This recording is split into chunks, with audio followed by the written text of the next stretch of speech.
Fala galerinha, tudo bem? Voltamos aqui, mais uma aulinha de termologia, né? Hoje a gente vai falar sobre gases, tá bom? Assunto muito tranquilo, um dos assuntos mais fáceis da física, com certeza, tudo bem?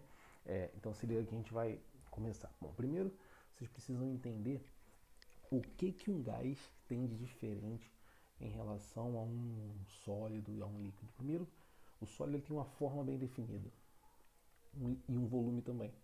Um líquido ele tem uma forma qualquer, ele se adapta ao recipiente. Mas o volume dele é sempre o mesmo. Se tu comprar 2 litros de Coca-Cola, sempre vão ser 2 litros de Coca-Cola. Já o gás, ele não tem nem forma nem volume definido, porque as moléculas do gás são muito expansíveis e muito compressíveis, tá bom? Então o gás é diferente. Quando a gente vai trabalhar com gases, então, a gente vai se preocupar com 4 grandezas, que são chamadas variáveis de estado, que são essas que eu coloquei aqui, ó. Temperatura, pressão, volume e número de mols. Vou começar a falar um pouquinho da temperatura. Temperatura, você já sabe que a gente já viu antes, que é a medida da agitação das moléculas do gás. Então, toda vez que eu falar em temperatura, eu quero que você pense em agitação. Uma coisa muito importante, a gente só pode trabalhar com gases em Kelvin, não se usa outro tipo de escala. Cuidado, porque o cara vai te dar em Celsius e ele vai te dar em Fahrenheit. E você vai sempre ter que transformar para Kelvin para conseguir usar nas expressões, tá bom? Kelvin foi uma escala de temperatura desenvolvida para se trabalhar com gases. Então as coisas só dão certo quando você coloca em Kelvin, belezinha? Pressão, galera. Pressão, ela mede mais ou menos quanta força é feita por unidade de área. Mas aqui quando a gente fala de gases não faz muito sentido pensar assim, porque a força de um gás seria, se você pegar um recipiente, você teria que pegar a força, ou melhor, quantas moléculas, né, batem ali na parede do recipiente, as forças que essas moléculas fazem. Então, assim, é um pouco complexo pensar nesse assunto. O que eu prefiro, de que forma eu prefiro que vocês pensem? Pensa no seguinte, pensa em colisões.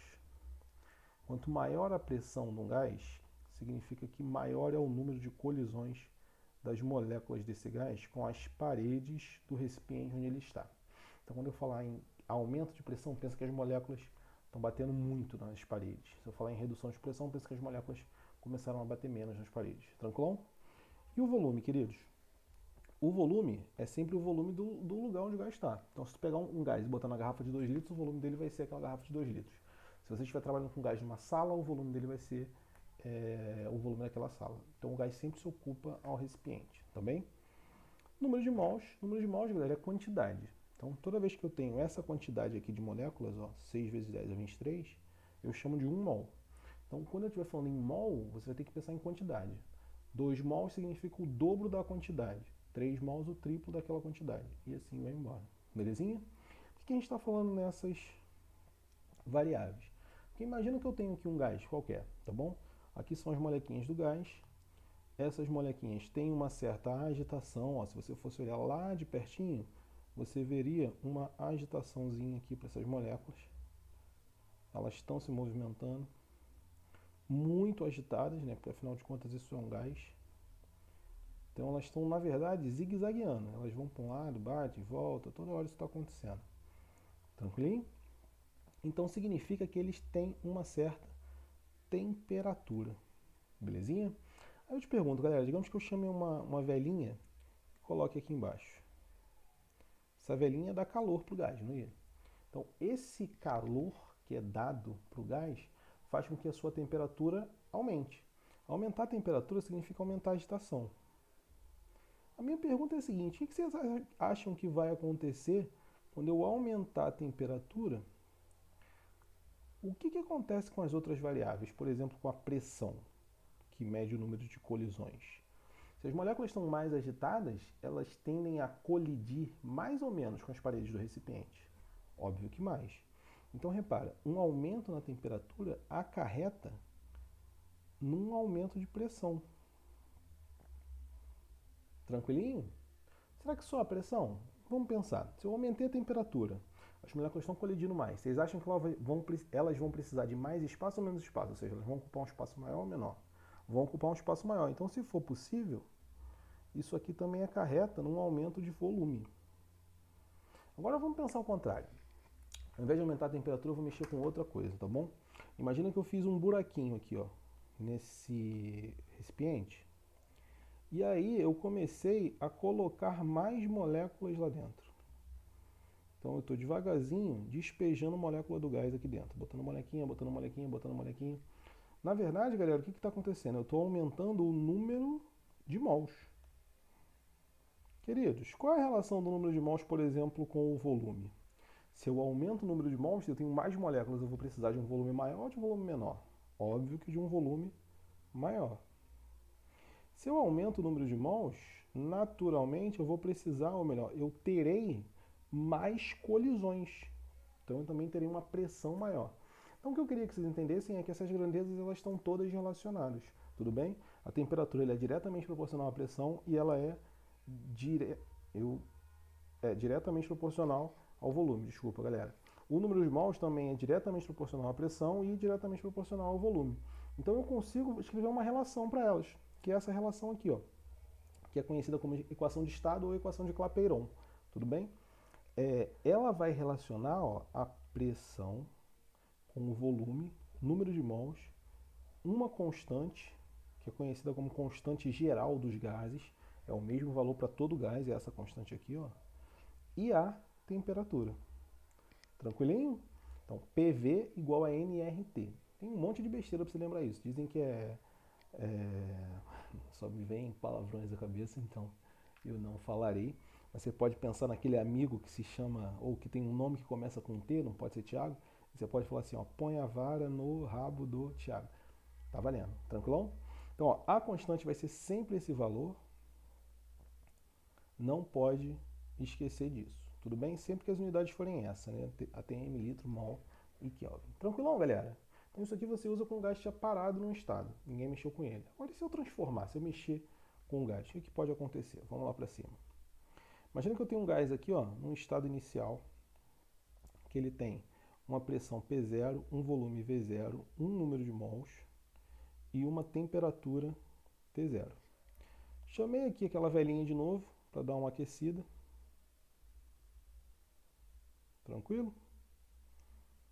O que vai acontecer com a temperatura naturalmente? A temperatura vai passar a ter outro valor, vou chamar de T1. Bom, se as moléculas ficaram mais agitadas, elas provavelmente vão ocupar um espaço maior. Então, ó, se for possível, a tampinha aqui do recipiente vai subir. Então, eles vão acabar ocupando um espaço um pouquinho maior. Então, essas moléculas, ó, elas vão se espalhar aqui pelo nosso recipiente. Então, vou ter um volume diferente. Tranquilo? Então, meu volume agora eu vou chamar de V1. Bom, mudou a pressão, mudou a temperatura, mudou o volume, também com certeza vai mudar o número de colisões, né? Então, a pressão também passou a ser V1. E digamos que, sem querer, eu fiz um buraquinho aqui, de forma que algumas moléculas consigam escapar. Então, o número de mols também mudou. O que eu vou fazer, galera? Eu vou pegar aquela equação geral lá, ó, e vou escrever para cada estado lá do meu gás. Então, vou começar aqui com o estado inicial. No estado inicial, eu vou escrever assim, ó, deixa eu aproximar para ficar mais claro para todos vocês. P1 0 vezes V0 igual a N0 vezes R vezes T0. Tranquilo? Vou fazer assim, ó, R igual a P0 V0 N0 T0. Nada demais, né? Só rearrumei aí na parada. E vou fazer a mesma coisa para o estado final.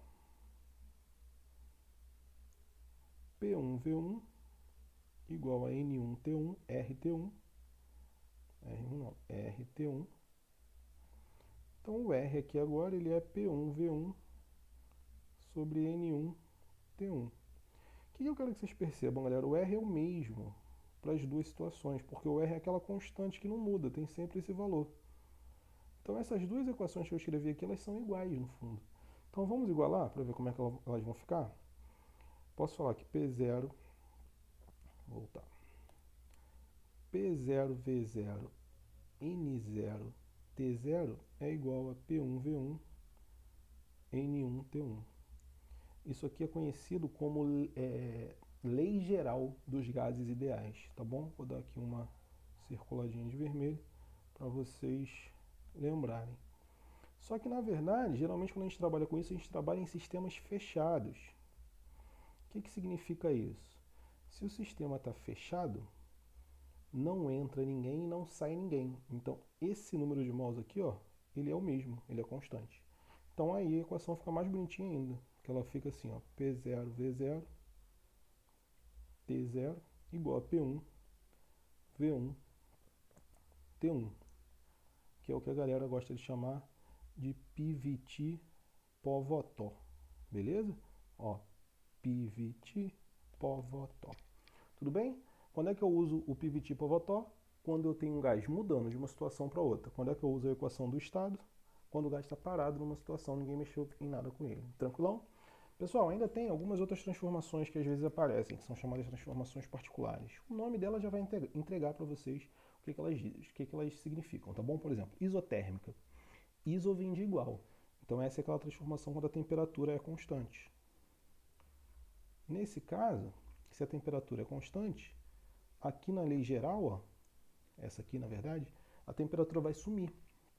Aí a relação fica assim, ó, P0V0 igual a P1V1.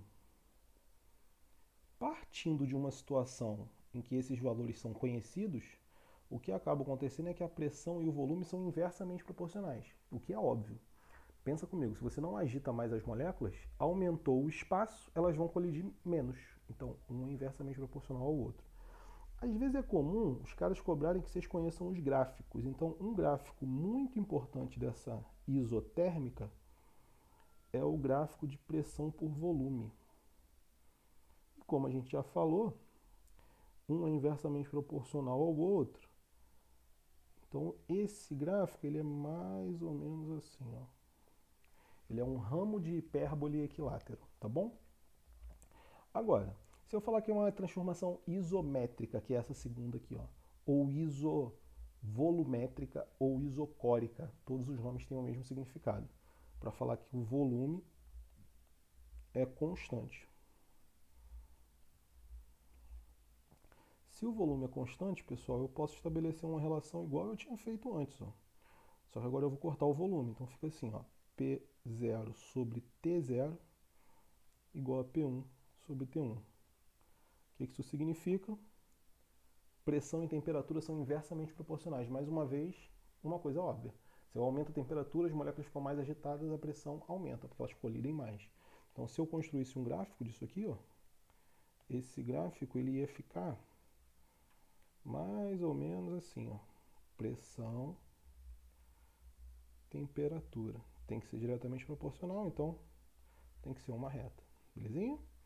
Não é o único gráfico que a gente consegue construir essas transformações. Eu posso construir outros, tá? Esses são os que mais aparecem. Ainda tem o último, que é a isobárica. A isobárica significa pressão constante, pessoal. Deixa eu botar aqui da mesma cor para não ficar diferente. Quando é que eu tenho pressão constante? Ou, na verdade, o que acontece quando eu tenho pressão constante? A lei geral ela fica V0, T0 igual a V1, T1. O que isso significa? O volume e a temperatura são diretamente proporcionais. Então, o gráfico fica muito parecido com esses dois, ou desculpa, com esse anterior. A única diferença é que aqui, ó, não é pressão por temperatura, mas sim volume por temperatura.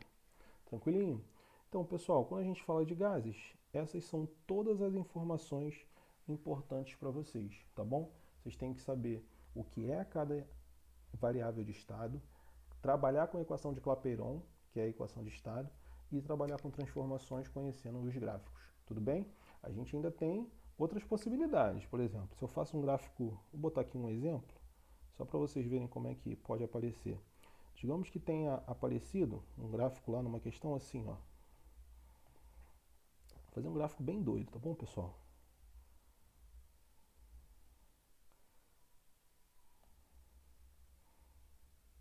E o último aqui, ó, assim. E eu quero que você me diga quais são essas transformações. Então, assim, ó, A, B e C. Tudo bem? Mas aí eu preciso te falar o que tem nos eixos, né? Então aqui é P e aqui é V. Galera, de cara, ó, deixa eu trazer para cá e aumentar. De B para C, que fica constante? O volume, belezinha? Então isso aqui é uma transformação isocórica. Repara, não foi o gráfico que eu mostrei, mas é um outro gráfico que pode aparecer de uma isocórica. De C para A, o que fica constante, pessoal? Ó, é a pressão. Então ela é isobárica. E de A para B, o desenho está ruim, mas era para ser uma isotérmica, era para ser uma hipérbole, belezinha? Então, ó, de A para B, isotérmica é a nossa transformação. Tranquilinho, galera? Então é isso. Nos exercícios vocês vão ver melhor como é que essas coisas aparecem e a gente tira as dúvidas, tá bom? Deixa eu deixar grandão de novo para quem quiser dar um print ou copiar ou um pause, fica à vontade. Valeu, pessoal. Até a próxima.